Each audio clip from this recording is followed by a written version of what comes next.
আউযুবিল্লাহি মিনাশ শাইতানির রাজিম। বিসমিল্লাহির রহমানির রহিম। আফতায় মুয়াদ্দিদের বিরুদ্ধে কুরাইশদের ধারাবাহিক ষড়যন্ত্র। মুসলমানরা নিজেদের জন্য নিজেদের দিনের জন্য হাফতায় অত্যন্ত নিরাপদ একটি দুর্গ হিসেবে পেয়ে যাবে। মুশরিকদের পক্ষে কখনোই এটি কোনো সাধারণ ব্যাপার ছিল না। তাই তারা প্রচন্ড হিংসা আগুনে দাউ দাউ করে জ্বলছিল। তারা তাদের মধ্য থেকে বুদ্ধিমান ও বিচক্ষণ দুজন, আমর বিন আব্দুল্লাহ বিন আবি ও রবিয়া, তখনও তারা মুসলমান হয়নি। কে বার্তা নাজ্জাশী ও তার সভাপতিদের জন্য বহু মূল্যবান উপঢৌলা আর হাদিয়া তোহফা দিয়ে পাঠালো। তারা প্রথমে বার্তা সভাপতিদের কাছে গিয়ে কুরাইশদের হাদিয়া তোহফা পেশ করলো। তারপর বার্তা নাজ্জাশীর নিকট কি কি বলে মুসলমানদেরকে এই বিজয় থেকে ছাড়িয়ে দিতে হবে তা শিখিয়ে দিল। যখন তাদের নিজেদের ভিতরে পরামর্শ সম্পন্ন হলো, তখন তারা সিদ্ধান্ত মোতাবেক নাজ্জাশীর দরবারে হাজির হলো। তার দরবারে কুরাইশদের পাঠানো উপঢৌকন পেশ করতে লাগলো। মহামান্য সম্রাট, আমাদেরকে কিছু বেকুব ও নওজোয়ান আপনার রাজ্যে পালিয়েছে, আস্তানা গেড়েছে। তারা তাদের কওমের ধর্মের বিরুদ্ধে বিদ্রোহ করেছে এবং আপনার ধর্ম গ্রহণ করা থেকে বিরত থেকেছে। এর বিপরীতে তারা একটি নতুন দিন আবিষ্কার করেছে। আপনি কিংবা আমরা তথা আমাদের কেউই তে দিন সম্পর্কে ইতিপূর্বে কোনোদিন কিছু শুনিনি, কিছু জানি না। তাই এখন তাদের কবিলা, সর্দার ও আত্মীয় স্বজনরা আমাদেরকে আপনার কাছে পাঠিয়ে উদ্দেশ্য আপনি এদেরকে ধরে তাদের কাছে ফিরিয়ে দিবেন, কেননা তারা এদের ব্যাপারে অধিক নেশাবান এবং নিন্দা ও ভর্ৎসনা সম্পর্কে অধিক পরিজ্ঞাত। সভাসদগণও তাদের দুজনের কণ্ঠ মিলিয়ে বলে উঠল, বার্তা মহামান্য, তারা দুজন সম্পূর্ণ তথ্যবাদী। আপনি ওই সকল বেকুবদের ধরে তাদের হাতে তুলে দিন, তারা তাদের নিজ জাতীয় দেশে ফিরিয়ে নিয়ে যাবে। কিন্তু বার্তা নাজ্জাশী ছিলেন অত্যন্ত বিচক্ষণ সম্রাট। তিনি চিন্তা ভাবনা করে দেখলেন বিষয়টি তুচ্ছ তদন্ত আর উভয় পক্ষে কথা শোনা ব্যতীত ভালো মন্দ কোনো ফয়সালা করা দেওয়া যাবে না। তাই তিনি মুসলমানদের দরবারে ডেকে পাঠালেন। তারা যা এতে হাজির হলো। আসার আগেই তারা সিদ্ধান্ত নিয়েছিল, বাতা মারা দায়ী হোক, সৎ আর সত্যের পথেই তারা অটল থাকবে, অবিচল থাকবে। অতঃপর বার্তা নাজ্জাশী তাদের বললেন, এটা কোন ধর্ম যার মাধ্যমে তোমরা তোমাদের কওমের ধর্মের বিরুদ্ধে বিদ্রোহ করছো? যাহা হতে পেরে তোমরা না তোমাদের বাপদাদার ধর্ম না আমাদের ধর্ম গ্রহণ করেছ, যার মাধ্যমে তোমরা আমাদের ব্যবস্থায় লাটে উঠেছ।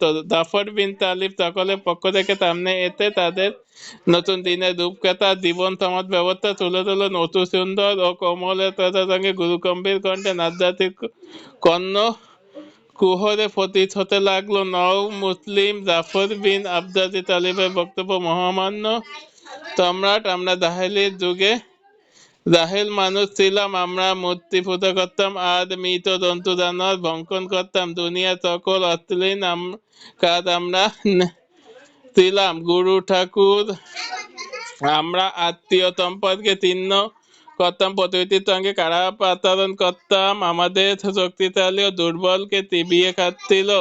পৃথিবীতে এমন কোন দুষ্কর্ম ছিল না যা আমরা করতাম না। এমন সময় মহামহিম আল্লাহ তাআলা ঠিক আমাদের মধ্য থেকেই আমাদের কাছে একজন রাসূল প্রেরণ করলেন।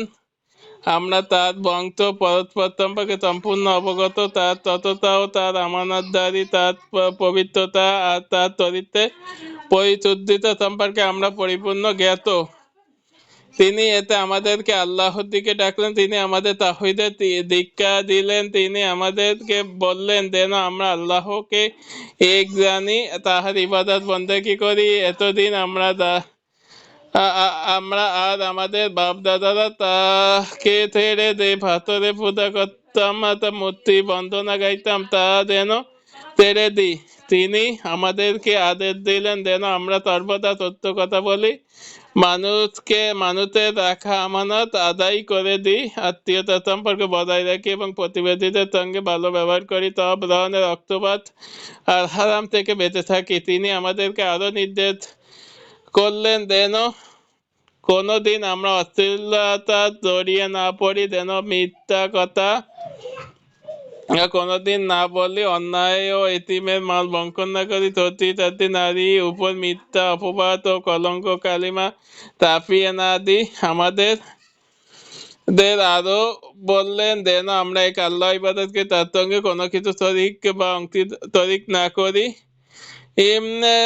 তিনি আমাদের নামাজ, রোজা আর জাকাত এমন অবস্থা ইসলামের কয়েকটি বিধিবিধানের কথা নির্দেশ দিলেন, সুতরাং আমরা তাকে সত্যায়ন করলাম, তার উপর আমরা ঈমান আনলাম। আল্লাহ যে দিন আর বিধান তিনি নিয়ে এলেন, সেক্ষেত্রে আমরা তার ইত্তেবা ও অনুসরণ করলাম, আমরা এক আল্লাহ ইবাদত শুরু করলাম।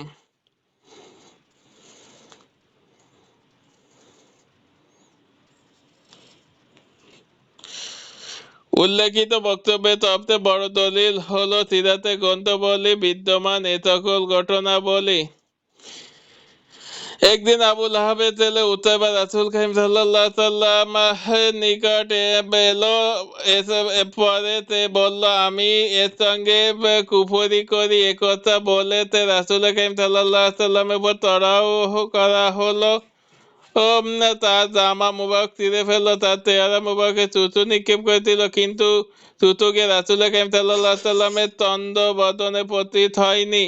এ সময় রাসূল কারীম সাল্লাল্লাহু আলাইহি সাল্লাম তার জন্য বদদুয়া করলেন এবং বললেন, হে আল্লাহ, তোমার এই কুকুরকে তার উপর লেলিয়ে দাও, তোমার একটি কুকুরকে তার উপর লেলিয়ে দাও। রাসূল কারীম সাল্লাল্লাহু আলাইহি সাল্লাম এর দোয়া মঞ্জুর হলো, কারণ এরপর উতাইবা কুরাইশের একটি বাণিজ্য কাফেলার সঙ্গে সিরিয়ার পথে রওনা হলো। প্রতিমধ্যে যখন তারা এক রাতে সিরিয়া যাবার নামক স্থানে এসে যাত্রা বিরতি করলো, তখন তাদের চতুর্দিক থেকে সিংহ হেঁটে ঘিরে পড়লো। তখন উতাইবা বলল, হাই আমার জং তো আল্লাহর কসম, নিশ্চয়ই এখন সে আমাকে খেয়ে ফেলবে, কারণ মুহাম্মদ সাল্লাল্লাহু আলাইহি সাল্লাম আমার জন্য এই বদদুয়া করেছিলেন। হাই দুর্ভাগ্য, আমি আজ সিরিয়ায়,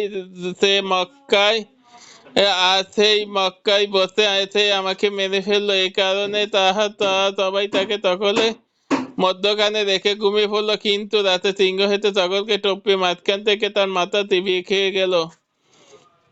2, একদা রাসূল কারীম সাল্লাল্লাহু আলাইহি সাল্লাম নামাজ পড়তেন, যখন সিজদায় গেলেন, তখন উবাইয়া বিন আবি মুহিত এতে রাসূল কারীম সাল্লাল্লাহু আলাইহি সাল্লামের ঘাড় মুবারক পা দিয়ে চেপে ধরল। রাসূল কারীম সাল্লাল্লাহু আলাইহি সাল্লাম তখন এতটা আঘাত পেয়েছিলেন যে তার দু চোখ ফোঁটা থেকে বের হয়ে উপক্রমিত হচ্ছিল। 3, এক দ্রুত ও চকিপত্তলিক গোষ্ঠী রাসূল কারীম সাল্লাল্লাহু আলাইহি সাল্লামকে হত্যা পরিকল্পনা করা ও দুঃসাহস দেখিয়ে সাহাবী আব্দুল্লাহ ইবনে আমর আস রাদিয়াল্লাহু আনহু থেকে ইবনে ইসহাক বর্ণনা করেন, একবার মক্কায় মুশরিকরা সবাই কাবা হাতিমে সমাবেত হয়েছিল, আমিও সেখানে ছিলাম।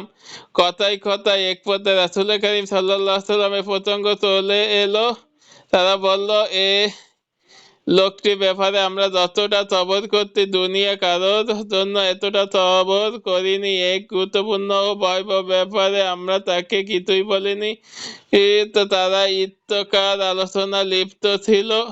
ঠিক এমন সময় যেখানে রাসূল কারীম সাল্লাল্লাহু আলাইহি সাল্লামের উদয় ঘটলো, কিন্তু রাসূল কারীম সাল্লাল্লাহু আলাইহি সাল্লাম কোনো দিকে ভ্রুক্ষেপ না করে সোজা গিয়ে আসাদে চুমু খেলেন। এরপর তার দিকে ঘুরে বাইতুল্লাহ শরীফ তাওয়াফ করতে লাগলেন। তারা রাসূল কারীম সাল্লাল্লাহু আলাইহি সাল্লামকে একটা কটু কথা বলে খোঁচা মারল। রাসূল কারীম সাল্লাল্লাহু আলাইহি সাল্লামের চিহ্ন দেখতে পেলাম। এরপর দ্বিতীয়বার যখন তারা তাওয়াফ করে তাদের পাশ দিয়ে অতিক্রম করতে, তারা আবারও তাকে খোঁচা মারল।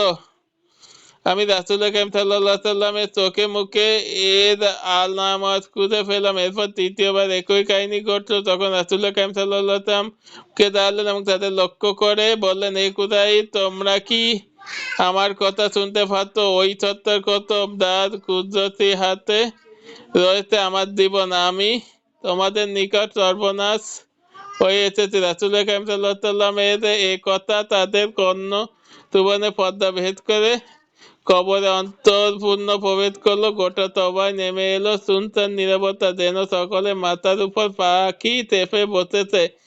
এমনি তাদের মধ্য থেকে যে রাসূল কারীম সাল্লাল্লাহু আলাইহি ওয়াসাল্লাম সবচেয়ে বেশি বিরোধ ও তার উপর সবচেয়ে বেশি কঠোর ছিল, সেও নম্র হয়ে বিনয় মাখা কণ্ঠে বলল, হে আবুল কাসিম, তুমি ফিরে যাও। আল্লাহ কত মুখ্যতা আর বোকামি কখনোই তোমাকে স্পষ্ট করতে পারেনি।